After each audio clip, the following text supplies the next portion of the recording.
All right, welcome to the first module of our mini course. And really, the mini course, its purpose is to essentially get you thinking about your PTA as an organization, thinking about where you're at, where you need to go. And I'll also give you some tips and tricks from my experience in fundraising and sales that have really helped me.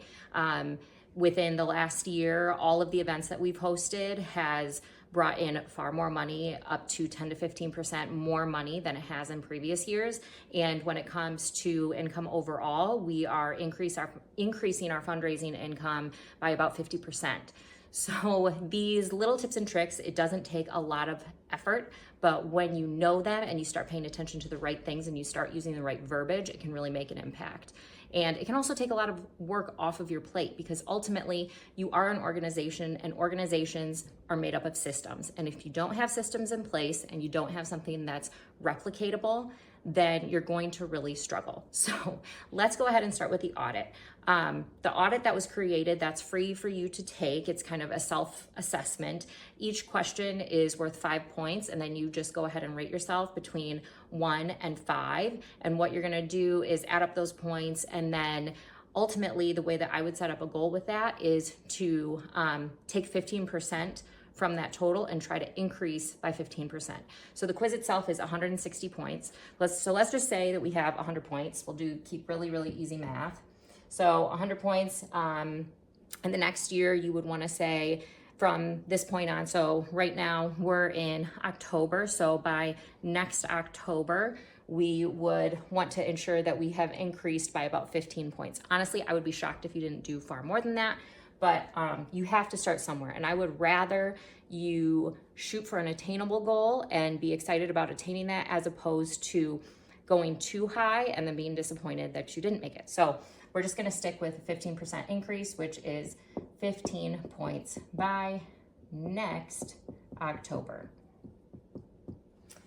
And you can take a look at those different items and kind of decide, pick and choose from those questions what things you want to work on and what your goals would be. But ultimately, if you go ahead and increase your overall point rate, you're going to be in a much better place. So the thing that I want to go ahead and start with is really casting a vision and giving you an idea of what a really well-functioning PTO or PTA looks like.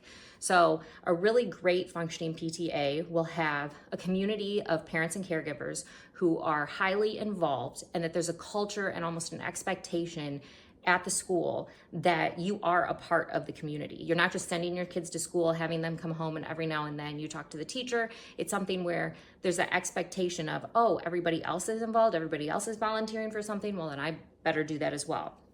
It's a place where there's a lot of autonomy between the PTA, the parents and caretakers, and the staff and the principal, because those relationships can get really complicated really fast. But if you have a lot of transparent communication going between everyone, you're going to find that the road before you is much smoother overall. It's also just a very clear understanding of what the PTA is even for. So again, I think that everybody should have a mission statement. However, you can keep it as simple and really clarify what is worth doing and what is not worth doing by these 2 simple rules. The first is you're making sure that the staff and teachers have what they need in order to support the educational environment for the students. If they don't have supplies, if they don't have the ability to go on field trips, if they don't have the funding, then that is not going to be the very best educational environment for your student. And that's our main goal here. So that is your number 1. 2 is to get parents and caretakers actively involved in the school, to develop that relationship between the educational environment and the families where the kids go home to. Because we ultimately, and a tidbit of information, the nonprofit that I actually worked for right out of college, that was a national nonprofit, was a mentoring organization in public schools. So we learned a lot about what an at-risk kid really looked like and how to benefit those kids.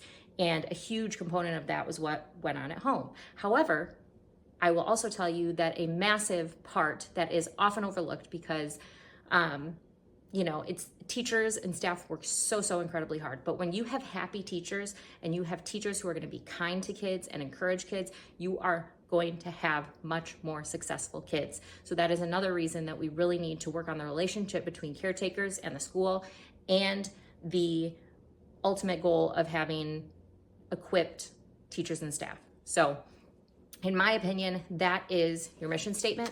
But if you don't have one, go ahead and create one. But ultimately, you have those two things. Teachers, building. So those are your two number one things you need to think about in everything you do. When you make a decision, is it benefiting these two things? Awesome. Then you can go ahead and do it. It also gives you the permission to say no. So if somebody says, I really would love to do this, but it's not actually going to help you in any way, work on these two things, then you can say, no, I'm sorry, that's just not gonna work. Ideally, you're also going to have enough money where you can go ahead and fund each classroom teacher. Perhaps you give them a budget of say $50 to $100, or we're at the point in our school where we were actually able to give every classroom teacher a budget of $300 that they could go ahead and purchase supplies that they need for their classroom. And then we were also able to help the specials teacher give each of them either $300 or $150. We provided all paraprofessionals with $50 for whatever they may need throughout the year, because the reality is so many of these staff are paying for things out of pocket. I think that is a very well-known statistic, but if we can go ahead and focus on those teachers and help make sure that they don't have to do that, that's going to build their rapport for us, and it's also meeting our number one goal. As you start to move through this process and think about your PTA and where you want to go, really keep that vision in mind. And if you need to, go ahead and talk to your board about it, or talk to your staff, partners, your principal about it. Let them know kind of what your vision is for the PTA, and that this is what you want to make happen, because you want to sell the end product. You don't want to necessarily talk with them about things that you're going to do throughout the year and say, and then hopefully after that we'll have XYZ. But ultimately, like, casting that vision of, can you imagine if we had volunteers who could help out at recess, who could help out at lunch? Imagine if you had parent volunteers who helped in the classroom and had a scheduled time when they were gonna come in. Imagine that every teacher had a budget where they were gonna be able to buy the classroom supplies that they need. That's in addition, because most districts will fund their teachers in some way a small amount of money, but as we know, that goes really, really fast. But imagine if there was more than that, so that they could get those extra things that they need.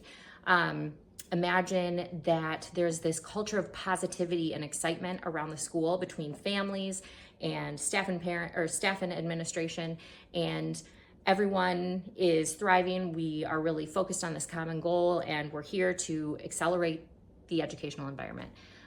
Communicating that to your administration and your principal, your board, and just the general members of your PTA is going to essentially give them the peek behind the curtain of like what you're actually here to do. Because sometimes they're going to look at you and be like, why did you choose to do this event versus what I thought was going to be great? And it can give some context, and you can back up the reason that your ideas are the ones that you've chosen. So let's go ahead and move on.